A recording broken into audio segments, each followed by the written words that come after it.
हुक्म पहले बाप का मानो, खिदमत पहले माँ की करो। शरीयत के ज़ाब्ते बता रहा हूँ। अम्मा खिदमत ज्यादा करती है बच्चों की। अब मैं अक्सर मिसाल देता हूँ, मैं कहता हूँ जब गले में अम्मा पाउडर डाल देती है ना, बच्चे को नहला दहला के खुशबू लगा के बड़ा प्यारा, उस वक्त वो बेटा भी होता है, पोता भी होता है, भतीजा भी होता है, भांजा भी होता है। और जब पेशाब कर दे फिर किसका है? माँ का। और जब तक हंसता है मुस्कुराता है फिर वो सबका है। और जब रोने लगे जी तो अब्बा जी आप तो बाद में तो आप बड़े सगे बन गए, तो अब आप थोड़ा मेहरबानी करें ना, कभी कभी आप भी जरा इसका पेशाब अपने गले में बर्दाश्त करें, थोड़ा आप भी शौक करें ना जी। मालिक तो आप हैं, वल्दियत तो आपके लिखी जा रही है, डिटेल तो आप बता रहे हैं कि मेरे नाम पे दर्द है हर चीज, तो यहाँ भी थोड़ा ख्याल करो। हुक्म पहले बाप का मानना है, खिदमत पहले माँ की करनी है। और फरमाया मेरे महबूब करीम सल्लल्लाहु ताला अलैहि वसल्लम ने कि तूने इनसे बातें करनी है, मीठे बोल बोलने हैं। मुस्नद अहमद में बड़ी ठंडी, बड़ी मीठी, बड़ी प्यारी हदीस है। हुजूर ने फरमाया 2 घड़ियां रात को इनकी चारपाई पे बैठा कर, इनसे बातचीत किया कर, इनका दिल राजी किया कर। फरमाया अगर तू इन्हें खुश करने में कामयाब हो गया, रब तुझे 2 हज और 2 उम्रे का सवाब अता फरमाएगा।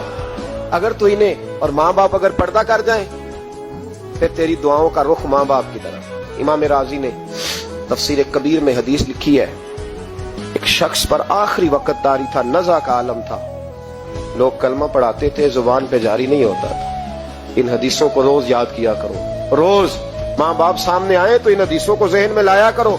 कलिमा अल्लाह का जिक्र है, जुबान पे जारी नहीं हो रहा कलिमा।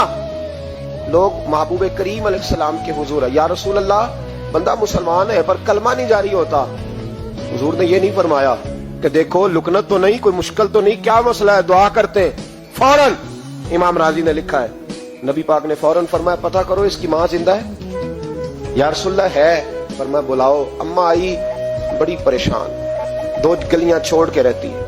फरमाया तेरा बेटा है? तो माँ ने मुस्तफा का चेहरा देखा तो रो पड़ी, लगी हुजूर मेरा ही है। फरमाया तू नाराज है? अम्मा कहने लगी हुजूर बड़ी नाराज हूँ, इसने बड़े जुल्म किए, बड़ी ज्यादतियां की मेरे साथ। या रसूल अल्लाह सल्लल्लाहु अलैहि वसल्लम बड़ा सताया। बाबू फरमाने लगे चल माफ कर दे, तू माफ करेगी तो रूह निकलेगी, तू माफ करेगी तो कलमा तय्यबा जारी। कहने लगी हुजूर मैं कभी माफ नहीं करती। दुनिया में किसी को आग का अजाब देना हुजूर ने जायज नहीं रखा, इस्लामी सजाओं में इससे अक्सर जगह पे मना फरमाया, लेकिन यहाँ मेरे महबूब ने फरमाया लकड़ियां लाओ, बूढ़ी के सामने लकड़ियां लाओ। क्या करना है? फरमाया जिसकी माँ ही नाराज है मैं उसे जिंदा जला दूंगा, लाओ लकड़ियां।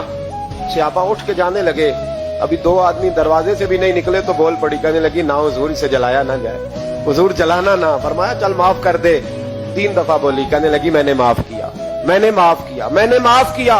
महबूब फरमाने लगे अब पढ़ाओ कलमा, पढ़ाओ। जब कलमा पढ़ाया तो जुबान पे कलमा जारी हो, इसका मतलब है कलमा भी उसी की जुबान पे जारी होगा जो माँ बाप का फरमा बरदार होगा। वरना मत उम्मीद रखे कि मैं बड़ी लंबी तहज्जुद पढ़ता हूँ, मैं तो दरवाजे पे बैठ के सखावत करता हूँ, मैं तो बहुत बड़ा आदमी हूँ।